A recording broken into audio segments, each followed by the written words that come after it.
Bonjour et bienvenue sur KTV en direct à la télévision, à la radio et sur les réseaux sociaux pour ce temps de parole consacré à l'aérien, une compagnie qui fait beaucoup parler ce projet Zena avec l'un de ses fondateurs, Régis Novou. Bonjour. Bien le bonjour. Merci d'être venu, d'être arrivé jusqu'ici. Merci. Alors, Régis, il y a une polémique qui naît, plus ou moins, des bruits qui courent. On voulait un peu avoir le cœur net en disant, ouais, bon, ok, Zena, c'est un projet, mais quelque part, ça doit probablement être un plagiat parce que ce projet était déjà dans les cartons, c'est une proposition, bref, c'est un copier-coller, rien de neuf sous le soleil. Qu'est-ce que vous répondez à ça ? Moi, j'aimerais dire que, enfin, un plagiat, je ne vois pas où serait un plagiat, comme j'ai entendu sur la ligne, à la radio, qu'un projet, une structure qui a eu vocation à être créée et à opérer, si jamais il y a eu un marché, que cette structure n'a jamais volé, quelqu'un d'autre peut l'utiliser. En gros, on pique une idée à quelqu'un, quoi. Mais je veux dire, quelqu'un qui importe une boisson à soda sur un marché, et quelqu'un d'autre dit « Ah, c'est une bonne idée, moi aussi je vais importer du soda », c'est pas du plagiat. Mais nous, on l'a répété à plusieurs reprises, je suis un petit peu essoufflé, il y a des marches. Nous, ce projet, on l'a fait pour Mayotte. On l'a fait à partir de la structure opérationnelle de la piste de Mayotte. Donc, tout a été bâti autour de ça. Ensuite, au départ de Mayotte, on a regardé quelles étaient les opérations possibles. On a vu qu'on pouvait aller à La Réunion, dont Saint-Pierre, qui, je rappelle, n'est pas l'aéroport principal.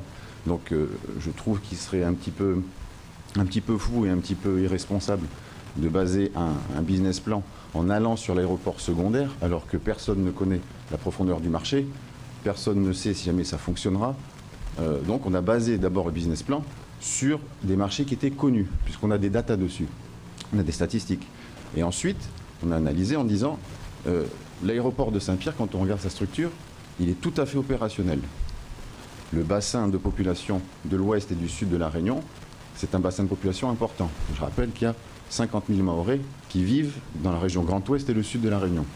Donc à partir de là, on a dit pourquoi baser toutes nos opérations sur Gilo, étant donné que nous, on ne fait pas de vol au départ de Gilo vers la métropole, donc allons à Saint-Pierre.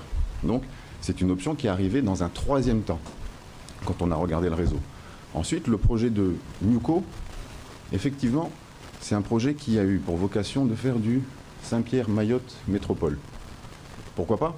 Nous, on va faire du Mayotte Métropole et on va faire du Mayotte Saint-Pierre. Donc effectivement, naturellement, le marché Saint-Pierre-Mayotte Métropole existe. Et c'est tout. Est-ce que vous allez vraiment décoller ? Parce que certains disent, ouais, c'est un énième projet. On parle maintenant de premier trimestre 2022. On n'a pas vraiment de date. Rassurez-nous. Oui, le projet va décoller. Si jamais on a suivi l'actualité sur d'autres médias, il y a eu une conférence de presse, il y a eu plusieurs déjà. Oui, vous l'avez donné l'autre jour. Il y a eu une conférence de presse qui a été faite, on a annoncé le premier trimestre 2022. Pourquoi ? Parce que nous, notre tour de table des investisseurs privés est terminé.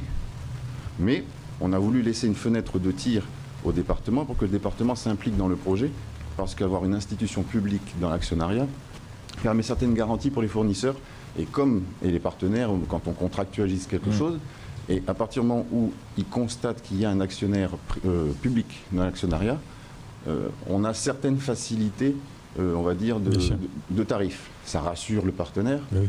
Et donc, par exemple, les avions, si jamais on a un partenaire public dans l'actionnariat, à ce moment-là, on a un rabais sur les avions, puisque il y a une garantie, il y a même une garantie au long terme, donc on peut contractualiser sur du très long terme, sur un changement de flotte, etc. Donc c'est pour ça qu'on laisse la fenêtre de tir. Ça garantit aussi la pérennité, la conservation de la stratégie sur l'île, que si on a un actionnariat uniquement privé, rien ne peut nous permettre d'éviter qu'un actionnaire privé de l'extérieur vienne, rachète les actions de tout le monde, et à ce moment-là, nous n'avons plus la main sur la stratégie. Donc on a laissé 2 mois de fenêtre de tir au département. Parce que ça change à cause des élections. Voilà, parce que la mandature va changer. Ensuite, quand le nouveau bureau va être élu, on va discuter avec eux et on saura rapidement s'ils souhaitent nous accompagner ou pas. S'ils le souhaitent, on va continuer à avancer et on va leur permettre ensuite de nous rejoindre. Et s'il dit non ? Et s'il dit non, ben nous, ce qu'on a mis en pause, on continue. Et à ce moment-là, effectivement, on pourra peut-être même partir avant le premier trimestre de 2022. Mais ça va donc pas rassurer les gens. Non, mais nous, notre business plan a été fait sans cette institution. Okay. Donc si on l'a... Donc vous avez aujourd'hui les moyens, sans eux, de pouvoir développer ce projet, de pouvoir décoller demain sans eux. Enfin, pas demain, mais je veux dire, l'année prochaine, là on est en juin. Est-ce que s'ils disent non, vous pouvez démarrer fin d'année? Non, fin d'année, parce qu'il y a certains process dans le cadre de la création d'une compagnie aérienne qui sont incompressibles. Il y a des temps qui sont incompressibles. Donc, quoi qu'il arrive, c'est pas avant le premier trimestre 2022. Non, c'est ça. Oui, d'accord. Puisqu'on ne pourra pas, il faudra attendre la validation de nos manuels de procédure. Ça n'arrivera pas avant, au mieux, la fin de l'année. Une fois que les premiers manuels sont validés, on pourra lancer les embauches de personnel navigant. D'accord, mais là maintenant, vous rassurez les gens, l'argent est là, c'est bouclé, vous espérez avoir l'aide aussi du CD, mais sans eux, vous pouvez quand même y arriver, avec eux c'est quand même mieux, et le projet décollera en trimestre 2022. Alors justement, Régis, parlons un peu de la viabilité de ce projet. C'est vrai que beaucoup de gens étaient réticents. Quand c'est nouveau, les gens n'y croient pas, sont réticents. Mais dès le départ, on se rappelle de votre premier passage ici, quand vous nous disiez que ce projet, vous l'avez quand même monté avec aussi une consultation de pas mal d'experts dans l'aérien aujourd'hui, notamment Airbus, ou même des gens qui sont peut-être à La Réunion, qui vous ont conseillé. Est-ce que là, encore une fois, je reprends un peu les termes de Léo, on doit être rassurant en se disant, peu importe, parce qu'à chaque fois quand c'est des jeunes Mahorais, on n'y croit pas. Est-ce que là, on doit croire à 100% ce projet et il va redémarrer, démarrer? Alors ensuite, croient ceux qui veulent bien nous croire, mais la création l'étude de ce projet a été faite, donc comme on l'a rappelé, à la demande du conseil départemental. Quand on a fait cette étude, quand on a fait l'étude de coût, d'abord, il faut d'abord commencer par une étude de coût, voir qu'est-ce que ça coûte d'exploiter telle ou telle ligne. Ensuite, il faut étudier différents scénarios d'appareils. Avec cet avion, qu'est-ce que ça coûte? Avec cet avion, à quel tarif on peut faire les billets? Est-ce que ces tarifs sont attractifs? Est-ce que la clientèle répondra? Et on essaye sur chaque type d'appareil. Quand on a décidé d'un type d'appareil, nous sommes revenus voir le département, lui présenter ce projet-là. Mais en même temps, en lui présentant, en attendant leur première réponse, nous sommes allés chercher un cabinet de consulting qui nous permettrait de valider notre étude et qui permettrait de changer le curseur sur peut-être des coûts qu'on n'a pas vus, etc. Parce que nous, notre métier, c'est pas de créer une compagnie aérienne. Nous, on le fait avec nos connaissances. Et ce qu'on ne sait pas faire, on l'a toujours dit, on demande à des experts de le faire. Donc, dans un premier temps, nous avons contacté un cabinet qui n'est pas Airbus Consulting à ce moment-là. C'est le cabinet qui s'occupe d'Air Caraïbes et de French Bee. Aéroconsulting, et qui a fait des missions de consulting pour Air Tahiti, pour Air Austral également, pour Air France, etc. C'est un très grand cabinet de consulting qui a validé cette première étude. Et ensuite, quand nous avons remarqué que le département ne nous répondait pas et qu'on allait passer sous actionnariat, certainement sous actionnariat privé, à ce moment-là, nous avons cherché à passer avec un autre cabinet. Et c'est là, puisque nous étions en discussion avec le cabinet d'études d'Airbus, pas le consulting, mais le cabinet d'études, parce que nous avions besoin de validation de données de performance avion dans le cadre des études de coût. Donc à partir de là, nous sommes passés avec eux et eux aussi, ils ont challengé notre business plan.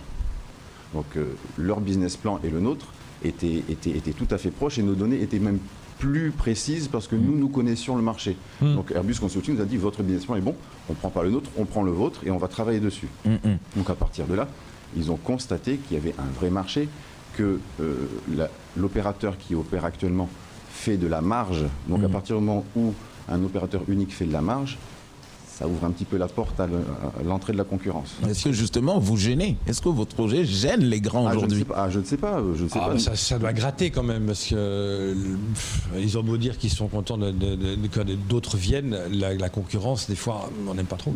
C'est à eux de s'exprimer à ce sujet. Je ne me permettrai pas de parler à leur place. Ce qui est important, c'est un projet mahorais. C'est ça aussi qui est important. Oui, c'est ça. Pour Mayotte, en tout cas, c'est ce qui ressort le plus. C'est que c'est 100% mahorais. Quand on dit c'est un projet mahorais, oui, c'est un projet mahorais parce que mon frère et moi, nous sommes mahorais. C'est ça. Parce que le projet a été basé sur, en fonction des caractéristiques de la piste de Mayotte, pour une clientèle mahoraise dans un premier temps, parce qu'on veut une identité mahoraise très forte à bord. Et je ne vais pas rentrer dans la polémique qui est mahorais, enfin qui est une compagnie mahoraise, qui ne l'est pas. C'est pas le but. Non, c'est clair. C'est pas le but. Moi, je n'ai pas besoin. Je n'ai pas l'envie, je n'ai pas besoin d'aller prouver qu'on sera une compagnie mahoraise. Par contre, est-ce que vous allez démontrer que les billets seront moins chers? Parce que c'est ça le nœud du problème. Le truc, Corsair l'avait dit, oui. Les gens l'attendent. Ils en ont marre de payer une fortune pour les billets d'avion. J'imagine que c'est quelque chose de très important également pour vous. Est-ce qu'on verra vraiment une différence? C'était le cœur de bataille de la création de ce projet-là. Si on avait juste fait un projet de création de compagnie où on n'arrivait pas à obtenir des tarifs plus attractifs toute l'année, parce qu'il ne s'agit pas de faire des tarifs plus attractifs du mois de juin mois de février septembre, au mois de juin, ouais, où le trafic est beaucoup plus bas. Si on n'avait pas la garantie qu'on pouvait appliquer une politique tarifaire attractive toute l'année, et tout en continuant à gagner de l'argent, parce que je rappelle que ça sera une entreprise privée. Oui, mais même si ça, le c'est département... peut-être d'où le fait de prendre des aéroports secondaires, parce que en sachant que vous allez, il y a une théorie qui dit que quand vous atterrissez à tel aéroport, c'est moins cher. C'est pour ça que d'ailleurs d'autres compagnies low cost, comme EasyJet par exemple, vont dans d'autres aéroports que les normaux entre guillemets, parce que le coût est moins cher, donc les billets forcément sont moins chers. Juste rapidement sur les compagnies low cost comme EasyJet ou Ryanair. C'est vrai que c'est un petit peu moins cher. C'est pas dans le prix du billet d'avion, c'est vraiment pas ce qui coûte le plus cher. Cette partie-là, eux, ils vont dans les aéroports secondaires puisqu'ils ont des aides pour attirer ces compagnies-là. Ils obtiennent des aides. Mais du coup, les billets sont moins chers. Du coup, les billets sont moins chers. Mais c'est pour ça qu'ils vont surtout dans des aéroports secondaires parce qu'on leur donne des aides qui couvrent quasiment tous leurs coûts. En gros, vous, c'est quoi? C'est du 20% moins cher. Est-ce que vous avez déjà un pourcentage que les gens puissent se faire une idée? Oui, on l'a dit 30%. 30%, on peut s'engager sur 30%. On ne peut pas dire encore notre grille tarifaire, nous n'avons pas le droit, parce qu'il faut avoir déposé la demande de certification pour pouvoir. Mais vous pouvez dire, donc on a une idée, 30%, on a une idée. À peu près 30%.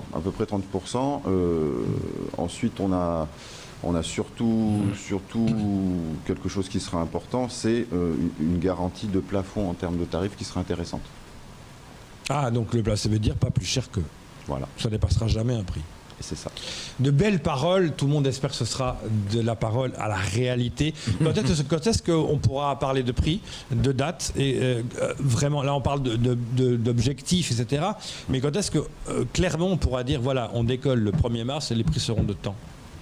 Les prix seront de temps, on espère pouvoir vous le dire à la rentrée de septembre. Okay. Enfin, ici c'est août, mais bon, on va dire en septembre.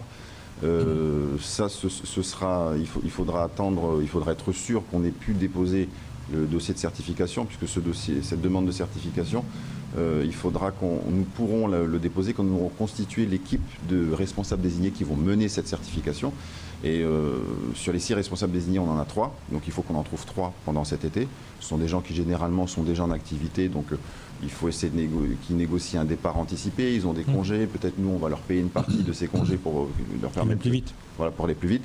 Donc il faut juste trouver, il faut trouver ces 3 personnes-là. Une fois que c'est ça, on dépose le dossier. Une fois qu'on a déposé le dossier, on pourra commencer à communiquer sur nos tarifs et peut-être même sur les avions, puisqu'on on a beaucoup avancé sur le dossier des avions. Donc ça c'est pour les avions, les tarifs et les dates de décollage.